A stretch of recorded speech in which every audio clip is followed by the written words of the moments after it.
पाई के मुख्य स्क्रीन पर केवाईसी एफएक्यूज का अपडेट दिखा। आइए इसके बारे में आसान भाषा में जानते हैं। लिखा है केवाईसी का मतलब है नो योर कस्टमर, अपने ग्राहक को जाने। यानी ये केवाईसी जो है वो उपयोगकर्ता को पहले पहचानने और फिर वैलिडेट करने की या सत्यापित करने की एक प्रक्रिया है। पाई नेटवर्क दुनिया भर के लाखों पायोनियर्स की पहचान को स्केलेबल रूप से सत्यापित करने के लिए एक नया मालिकाना केवाईसी समाधान का उपयोग करता है ताकि उन्हें मेननेट, ब्लॉकचेन और इकोसिस्टम पर ऑनबोर्ड किया जा सके। यानी हवाई जहाज में बैठने से पहले पासपोर्ट बनवाना पड़ता है, ठीक उसी प्रकार ये वो डॉक्यूमेंट है जिससे पता चलता है आपका नाम, आपकी उम्र कितनी है और आप कहाँ रहते हैं। केवाईसी न केवल नेटवर्क की अखंडता और अनुपालन के लिए महत्वपूर्ण है, बल्कि यह भी सुनिश्चित करता है कि यह उन सभी मानव पायोनियरों के लिए उचित है जो ईमानदारी से अपने खातों में माइनिंग कर रहे हैं। अब इस लक्ष्य को प्राप्त करना बहुत महत्वपूर्ण है क्योंकि पाई नेटवर्क में वास्तविक रूप से वेरीफाइड किए हुए इंसान ही नेटवर्क की मजबूती में योगदान देंगे। दुनिया में पाई की उपयोगिता आधारित इकोसिस्टम के लिए यही पायोनियर विभिन्न ऐप के विकास को प्रोत्साहन देंगे, उसका उपयोग करेंगे। पिछले 1 साल में पाई केवाईसी सॉफ्टवेयर को लगातार अपडेट किया गया है ताकि अधिक से अधिक पायोनियर्स को आवेदन करने की अनुमति मिल सके। केवाईसी प्रोसेस में कई अलग अलग तरह की मुश्किलों को जो देखा गया है जिसका सॉल्यूशन ढूंढ सके और लाखों पायोनियर की पहचान को सत्यापित किया जा सके ताकि उन्हें अपने मेननेट माइग्रेशन के लिए तैयार किया जा सके और पाई नेटवर्क अखंड रहे। हमारी सबसे टॉप प्रायोरिटी यानी समुदाय की सर्वोच्च प्राथमिकता जो बनी रहेगी वो है पूरे नेटवर्क की केवाईसी में प्रगति। पाई डे के उत्सव में पाई नेटवर्क ऐप में एक मेन अपडेट जारी किया गया था, वो था मास केवाईसी, जिसमें आने वाले प्रॉब्लम्स के लिए पायोनियरों को उनकी केवाईसी प्रोसेस सहायता करने के लिए भी अब ये एफएक्यू प्रदान कर रहे हैं। यानी मित्रों, केवाईसी के बारे में कुछ प्रश्नों के उत्तर दिए हैं। पहला है, क्या पहले की तरह अभी भी मशीन ही केवाईसी स्लॉट में नोटिफिकेशन भेजता है? इसका जवाब है नहीं, अभी मशीन स्लॉट में नोटिफिकेशन नहीं भेजता है। तो नोटिफिकेशन मिलने का इंतजार न करें, वो प्रोसेस पहले थी, परंतु अभी सीधे ब्राउज़र में केवाईसी बटन पर क्लिक करके चेक करें कि केवाईसी होती है या नहीं। अब इसमें भी नीचे 2 पॉइंट में बताए हैं, सिर्फ वही पायोनियर शायद केवाईसी नहीं कर पाएंगे, जिसमें से पहला है नए बनाए गए अकाउंट के पायोनियर्स तुरंत केवाईसी नहीं कर पाएंगे। उन्हें किसी भी तरह से 30 बार माइनिंग कंप्लीट करना पड़ेगा। इसमें अब लगातार 30 दिन माइनिंग का होना अनिवार्य नहीं है। 50 या 60 दिन की अवधि में भी आपने बीच में कुछ दिन मिस किए हैं तो चलता है, परंतु 30 बार माइनिंग साइकिल पूरी होने पर आप केवाईसी के लिए अपने आप एलिजिबल हो जाएंगे। तो अब टेंशन में न रहे कि मुझे लगातार 30 दिन कंटिन्यू माइनिंग करना पड़ेगा, ऐसा बिल्कुल नहीं है। ये पॉइंट इसलिए रखा है कि नेटवर्क को अधिक प्रतिबद्ध मानव पायोनियरों की केवाईसी प्रोसेस को प्राथमिकता देने में मदद करता है। देखिए, केवाईसी प्रोसेस करने के लिए 1 पाई कटता है और मेननेट में माइग्रेशन करने के लिए भी कुछ मात्रा में पर्याप्त पाई होने चाहिए। इसलिए ये 30 बार माइनिंग करने का प्लान यहाँ रखा हो, ऐसा सोच सकते हैं। अब दूसरा पॉइंट देखते हैं। एल्गोरिदम द्वारा पहचाने जाने वाले खातों का एक बहुत छोटा हिस्सा अत्यधिक संभावना वाले नकली खातों या उल्लंघन करने वाले खातों के रूप में केवाईसी के लिए पात्र नहीं होगा। यानी पाई नेटवर्क का एल्गोरिदम कुछ अकाउंट को नकली समझता है या पाई के नियमों का उल्लंघन करने वाला समझता है। इसमें एल्गोरिदम की भूल या मिस्टेक भी हो सकती है। तो अगर आपको लगता है कि आप सही है और एल्गोरिदम द्वारा कोई गलती हुई है तो आप अपना यूजर नेम पाई की टीम को आगे की जांच के लिए बता सकते हैं या इस फॉर्म को भरकर कुछ प्रमाण प्रस्तुत कर सकते हैं। परंतु इसका मतलब ये नहीं कि आपकी केवाईसी होगी ही नहीं। देखिए, कोई भी सच्चा पायोनियर केवाईसी के लिए बाकी नहीं रहेगा। जिनके 2 अकाउंट थे और जिन्होंने उसमें से एक अकाउंट डिलीट कर दिया है और सिर्फ दूसरा यानी अपना कोई एक ही अकाउंट चालू रखा है तो चिंता ना करें। अब दूसरा प्रश्न एफएक्यू में बताया है वो ये है कि अभी जब आपके लिए एक केवाईसी स्लॉट ओपन होता है तो क्या केवाईसी स्लॉट का पॉपअप नोटिफिकेशन मिलता है? जिस प्रकार पहले जब एक नया माइनिंग साइकिल स्टार्ट करते थे तब ऐसा पॉपअप नोटिफिकेशन मिलता था। तो इसका जवाब है अभी वो सिस्टम नहीं है। आप ये ना सोचें कि केवाईसी का पॉपअप नोटिफिकेशन आएगा तो ही केवाईसी प्रोसेस कर सकेंगे। अब सिस्टम अपडेट हुई है और पायोनियर्स को पाई ब्राउज़र में केवाईसी नाम के ऑप्शन पर क्लिक करके सीधे अपनी केवाईसी की जाँच करनी चाहिए। आप कभी भी पाई का ब्राउज़र ओपन कर सकते हैं और अपनी केवाईसी चेक कर सकते हैं।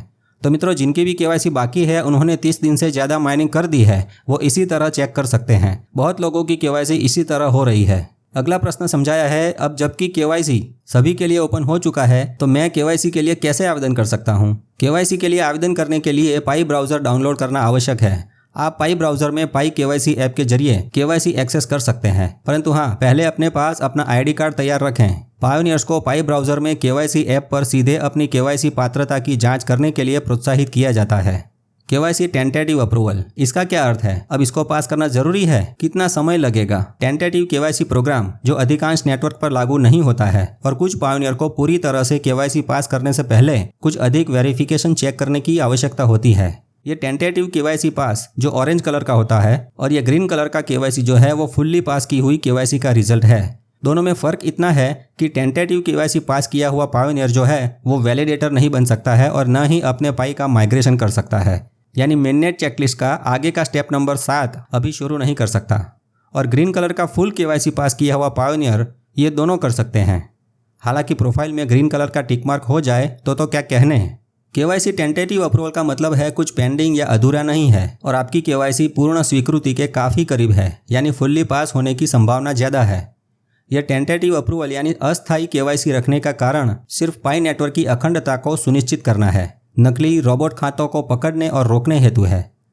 जितना हो सके यथासंभव वास्तविक मनुष्यों की केवाईसी पास करवाना है, यानी कोई इंसान एक से ज़्यादा अकाउंट न बना दे, जैसे कि कुछ लोग एक से ज़्यादा ईमेल अकाउंट या फेसबुक अकाउंट बना लेते हैं। आपको ईमेल में स्पैम ईमेल भी मिलते हैं जो किसी इंसान ने नहीं भेजे हुए हैं, वो एक प्रोग्राम या स्क्रिप्ट कोड के जरिए भेजे जाते हैं। उम्मीद है आप समझ रहे हैं कि ऐसे आसुरी तत्वों को, स्पैम ईमेल जैसे फर्जी अकाउंट को इस पाई नेटवर्क में एंट्री नहीं मिलनी चाहिए। यह न केवल नेटवर्क के लिए महत्वपूर्ण है बल्कि यह उन सभी जिंदा इंसानों पायोनियरों के लिए सही रहेगा जो ईमानदारी से अपने अकाउंट में पाई का माइनिंग यज्ञ कर रहे हैं। अब कितना समय लगेगा, तो भाई कुछ विशिष्ट एडिशनल वेरिफिकेशन स्टेप्स हैं, वो अलग अलग केस के आधार पर अलग अलग हो सकते हैं और उन्हें पूरा करने में लगने वाला समय भी अलग अलग हो सकता है। किसी पायोनियर का जल्दी तो किसी पायोनियर का देर से केवाईसी पूरी तरह से पास हो सकता है, क्योंकि केवाईसी किस वजह से अटकी है उसके कारण भी तो अलग अलग होते हैं, जैसे कि केवाईसी एप्लीकेशन की मात्रा कितनी है, वैलिडेटर्स है कि नहीं, केवाईसी जटिल है कि सरल है और केवाईसी में कितना एडिशनल चेकिंग करने की आवश्यकता लग रही है ना।